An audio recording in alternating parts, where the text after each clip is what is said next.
What's good, everybody? It's your boy, O'Shea Duke Jackson, back at it again with another episode of the Celebrity Junk.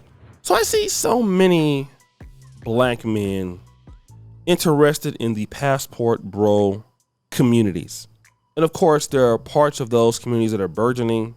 I see it. I'm very involved with some of the creators in the passport bros. I was there when it kicked off. I know and knew of and talked to and had a relationship with probably the originator of the passport bros in thought, right? As far as a process.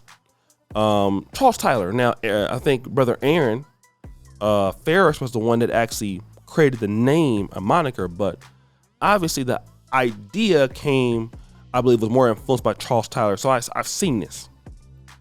I've seen black men go to Brazil. I've seen black men go to the Philippines. I've seen black men do a lot of different things with the idea of, they wanted to basically get another level of culture in their life because for whatever reason, they were tired of dealing in the community with our women, which can be understandable as such. Okay, I understand that, doing business in the black community, living in the black community, having relationships or business partners in the black community, or lovers in the black community, or have marriages in the black community can present extreme challenges to the man. And so then we have black men who either want to go the passport bro route or the interracial route in America, believing that this will bring them a level of solace, and only to find out that it brings the same level of pain, if not more. Let me explain what I mean. Jeezy had 3 or 4 baby mamas from the African American community. This is what we know, okay? And so he did not marry any of them. He dated Keisha Cole. That didn't work out. Then Jeezy, formerly known as the moniker of the Snowman, said, I want to get with Jeannie Mai. I want to clap those cheeks over there. I want to get me some of those Vietnamese cheeks. And so she was married to Fred Hartise. Utterly disrespected that man like crazy. I don't know why Jeezy felt that was going to be different for him, because she wouldn't even give the white guy a kid. The white guy left her and got somebody pregnant within like 6 months. Okay, so he was glad. He hates Jeannie Mai. Jeezy came into the game looking at her profile, I believe, looking at the ability to extend his audience, her to extend her audience with his crowd. It was supposed to be a match made in heaven. And we found out that, Jeannie Mai is just not going to change. So he got tired of himself being disrespected and ended the relationship. Now Jeannie Mai has come on strong, alleging many different things about Jeezy, since he won't take her back. Doesn't want to let the kids see him, saying he has guns everywhere, had a big problem moving out of his house. So now Jeannie Mai is raising the daughter. And I want you to hear the interaction that she's having with her mom. Water splash. Okay, nói trong tiếng Việt là gì? Giỏi. Okay. Cái này là gì đây? Stand. Mình nói trong tiếng Việt là gì? Yes. Good job, Coco. So people are saying, oh, that's great. That's great that she's speaking multiple languages. That child is beautiful. I get all that. But see, what the black man has done is, congratulations, you've lost another child to somebody else's culture. This black child is going to be raised as a Vietnamese and will probably have no connection as such to the African American community. And I've seen so many kids come up like that.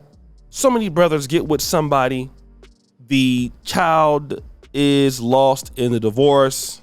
And when you have a bitter baby mama like Jeannie Mai, well, at first when you're together, they wanted to combine communities and they wanted to do this. But now that you're not with them no more, so your culture is not important. Your history is not important anymore.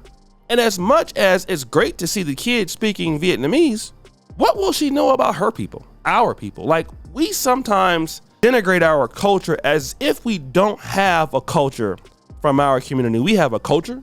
Our language is English, but we do have Ebonics and things like that and how we communicate. Some brothers and sisters from the South, like the Geechee tribe, they have different languages. We have a way of cooking and eating food. We have a way of expressing ourselves. We have a way of how we make jokes. We typically have very upfront personalities and we tell like it is. And we have a way that we worship God that is inherently different from most people. But we've given that up, a culture that has been abused and punished, that we look down on because, you know, for us, black culture is all about Pookie and Ray Rayism, right?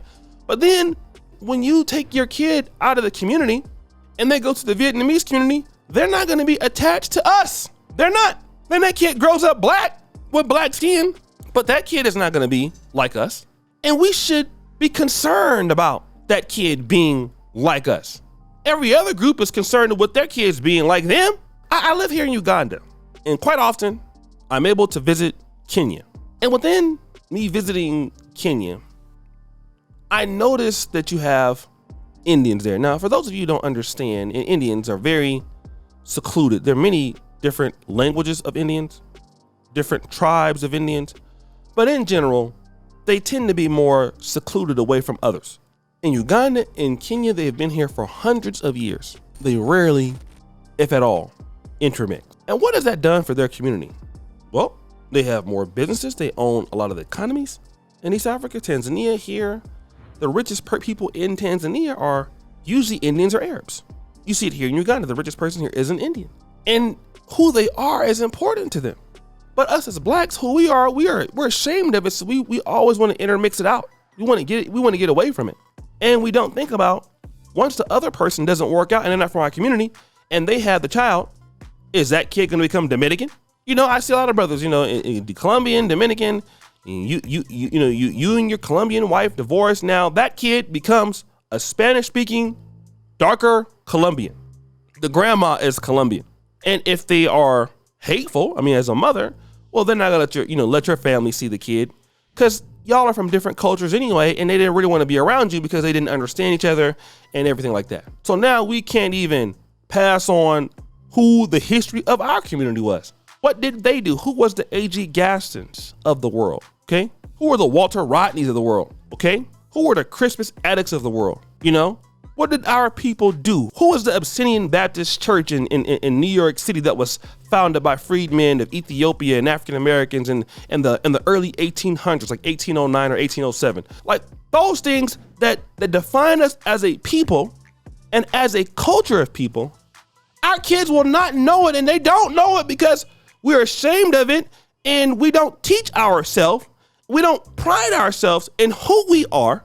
But these Vietnamese, they pride themselves, and the kid will identify more with their Vietnamese culture. Congratulations, we've created somebody that can't even contribute to our community in the future because the mother and father have broken up. The mom has it. The mom wants nothing to do with the community anymore, and that kid goes someplace else. Meanwhile, we're on the shade room talking about how beautiful the kid is, how great it is she's speaking another language. When you're not talking about that kid no longer is in your community and will not be able most likely to do anything for your community, and that kid probably will marry white or Vietnamese, and after a few generations, your black generation is gone. It's gone. Because you don't know, the family might say, you don't want to marry a black man like your dad. He's a deadbeat. Get you a Vietnamese man. Get you a white man. Okay? Get all of that. You don't know. And you want to know whose fault it would be? Ours. Guys, what do you think? It's your boy, Ocean D. Jackson, back at it again with an episode of The Celebrity Drunk. Push it far, you just heard the bell. We're out.